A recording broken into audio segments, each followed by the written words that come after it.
Assalamualaikum warahmatullahi wabarakatuh. Bertemu kembali dengan saya Nur Rohim yang akan memaparkan tugas 1.2.A.3. Selamat menyaksikan. Nah, inilah diagram usia. Diagram usia ini dimulai dari titik usia PAUD ataupun taman kanak-kanak. Ada juga titik usia 10 tahun, di mana di usia 10 tahun itu terjadilah sebuah peristiwa yang negatif. Ada juga titik usia 18 tahun, di mana di usia 18 tahun itu sempat dan pernah terjadi peristiwa yang positif. Ada titik lulus sarjana, ada titik usia saat ini yaitu 41 tahun, dan ada titik usia pensiun. Itulah diagram usia. Nah, dalam peristiwa negatif maupun positif itu terjadilah selisih dengan usia saat ini. Peristiwa negatif itu terjadilah selisih 31 tahun dengan usia saat sekarang. Sedangkan untuk peristiwa positif itu terjadi selisih 23 tahun dengan usia saat sekarang. Lalu apa saja peristiwa negatif dan positif itu? Mari kita teruskan perjalanan kita.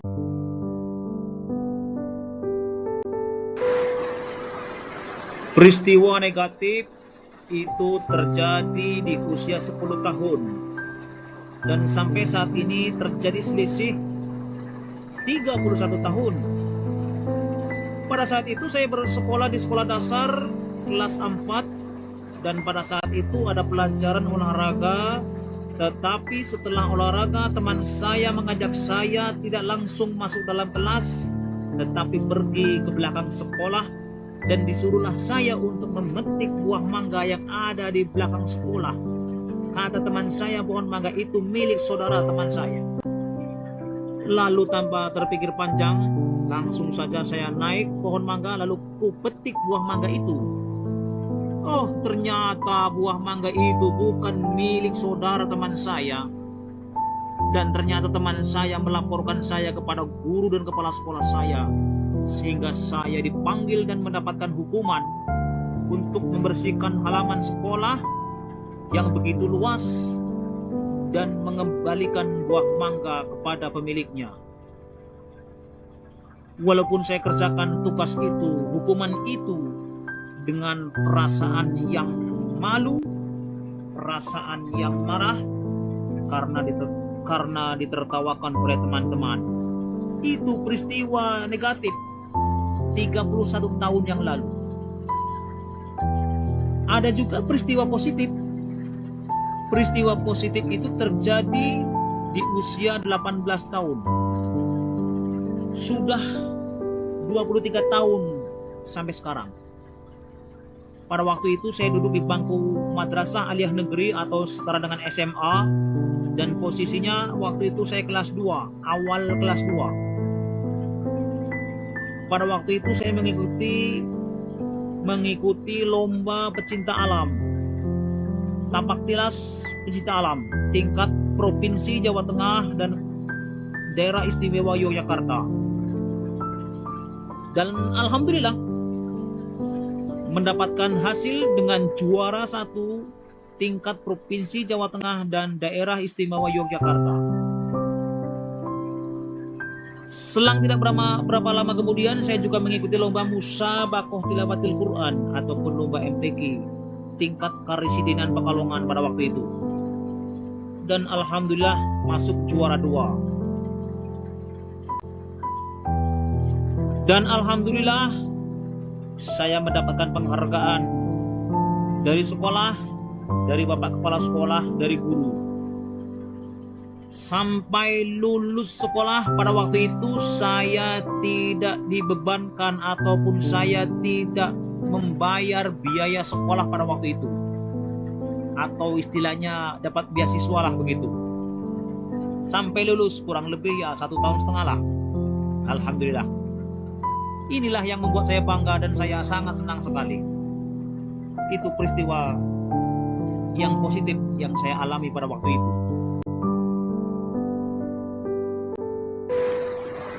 Dalam peristiwa negatif maupun positif selain diri saya, ada beberapa orang yang terlibat di dalam peristiwa tersebut. Yang pertama, dalam peristiwa negatif. Dalam peristiwa negatif, yang terlibat itu guru kelas 4 dan kepala sekolah. Sedangkan dalam peristiwa positif, itu wali kelas 2 Madrasah Aliyah Negeri pada waktu itu dan kepala sekolahnya. Semuanya itu mempunyai dampak emosi yang saya rasakan dalam dua peristiwa tersebut. Yang pertama, dalam peristiwa negatif, saya merasakan malu karena ditertawakan teman-teman serta perasaan kesal karena diajak teman yang mengakibatkan saya dihukum oleh guru. Nah, sedangkan dalam peristiwa positif yang saya rasakan itu sangat senang karena juara 1 dan juara 2 lomba MTQ serta mendapatkan hadiah ataupun penghargaan. Merasa bangga disanjung oleh guru, oleh kepala sekolah, teman-teman, serta bangga bisa membawa nama baik sekolah. Lalu, mengapa momen yang terjadi di masa sekolah masih dapat saya rasakan sampai saat ini dan dapat mempengaruhi diri saya di masa sekarang?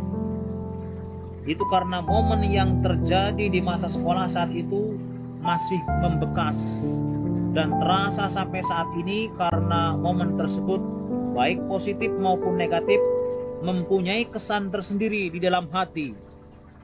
Karena sampai kapanpun peristiwa tersebut memberi pelajaran dan selalu ada dampak pengiring yang terjadi di dalam hidup sehari-hari. Kalau kita berbuat baik akan mendapatkan kebaikan. Kalau kita berbuat tidak baik maka akan mendapatkan hukuman, baik hukuman tampak maupun hukuman yang tidak tampak.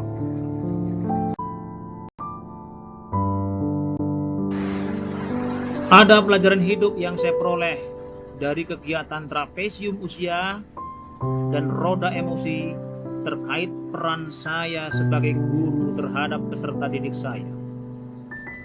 Yang pertama, sebagai seorang guru saya harus memahami perkembangan peserta didik dan harus bisa memberi suri tauladan ataupun contoh-contoh yang baik untuk menentukan peserta didik agar berkarakter yang lebih baik.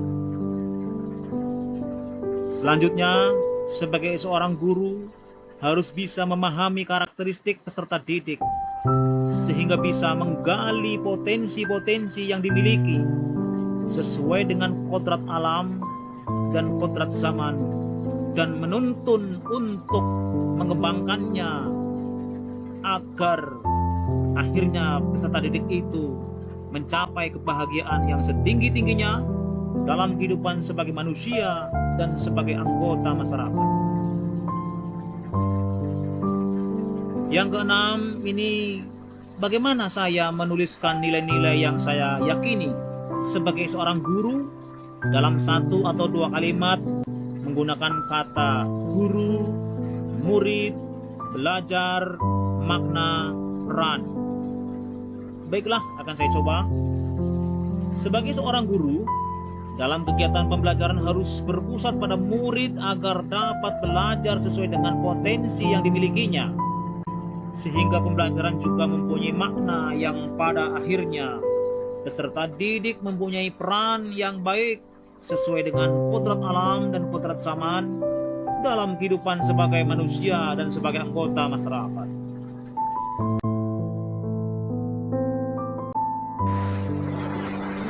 Tugas 2 ini nilai dan peran guru penggerak menurut saya. Apa nilai-nilai dalam diri saya yang membantu saya menggerakkan murid, menggerakkan rekan guru dan komunitas sekolah saya?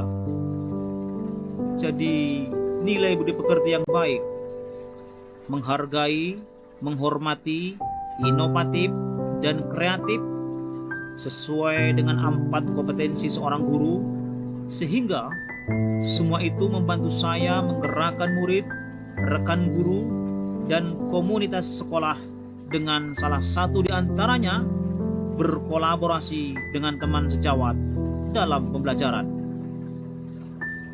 Lalu apa peran yang selama ini saya mainkan dalam menggerakkan murid, rekan guru, dan komunitas sekolah saya? Dalam menggerakkan murid, saya berperan sebagai wali kelas, harus mampu menciptakan pembelajaran berpusat pada murid yang kreatif dan menyenangkan. Dalam rekan guru dan komunitas sekolah, saya berperan sebagai bendahara sekolah dan sebagai anggota komunitas sekolah yang selalu mendukung program sekolah yang baik serta menghormati sesama demi kemajuan sekolah.